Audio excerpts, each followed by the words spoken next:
তুমি কোথা থেকে বলছো বলো? আমি মুর্শিদাবাদ থেকে বলছি ছাত্রীজি। ঠিক ঠিক ঠিক। অনলাইন কনসালটেন্সি করলাম, এক অসাধারণ অনলাইন কনসালটেন্সি, এবং বিভিন্ন বিষয়কে নিয়ে পরপর কথাবার্তা বললাম। প্রথম কথাই আগে আমি বলি, বাড়িতে একটা ব্যাপার হয়ে আছে এবং যেটা খয়েরি কালারের মতো একটা মানে চেয়ারও ভাঙ্গা রেখে দেওয়া আছে ওয়েস্টার্ন সাইড, সেটা ধরে বলে দেওয়া, এবং তার পাশে কোন লোকের বাড়ি আছে সেই ডাইরেকশন বলে দেওয়া, এবং ছেলে এবং মেয়ে সহ দুজনের নামকে কোট করা, এবং পাশাপাশি তোমার হাজবেন্ডের একটা হেলথ রিগার্ডিং প্রবলেম হচ্ছিল, সেখানে একটা নাম কোট করে বলে দেওয়া যে এই লোকের নামের সাথে কন্ট্যাক্ট চলছে, বর্তমানে আমি নাম মেনশন করছি না।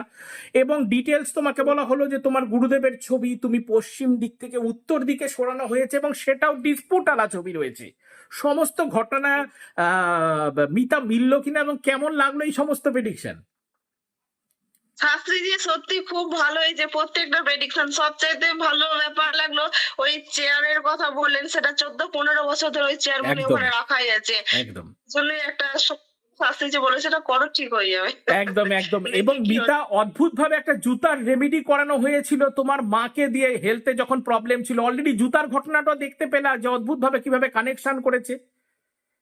হ্যাঁ হ্যাঁ হ্যাঁ ঠিক হ্যাঁ, ঠিক একদম ঠিক একদম একদম। আমি সেগুলো প্রকাশ্যে আনছি না, সব মিরাকেল ঘটনা তোমরা নিজেরাই ফিল করছো। এবং মিতা, আর একটা জিনিস বলা হলো যে আজকে বাড়িতে তোমার একটা সেন্ট ছিল, একটা কোণ বলে দেওয়া হয়েছে, ওই কোণের সেন্টটা তুমি এক জায়গায় নিয়ে গেছো, অথচ তুমি ব্যবহার করতে পারোনি, একদম এই কথাটাই বলা হয়েছে। সেটাও মিলেছে তো? হ্যাঁ, একদম সেটা হয়ে গেল 3 সপ্তাহ খানেক রেখেছিলাম, ব্যবহার করব, যাওয়ার সময় ভুলে গেছি তাড়াহুড়োতে, ঠিক। সেই কথাটা শাস্ত্রীজি এবং আজকে তোমার বললেন। গুরুদেবের যে জন্মদিন আছে এই সময় এই টাইমের মধ্যে, সেটাও মেনশন করা হয়েছে। সেটাও মিলেছে তো মিতা?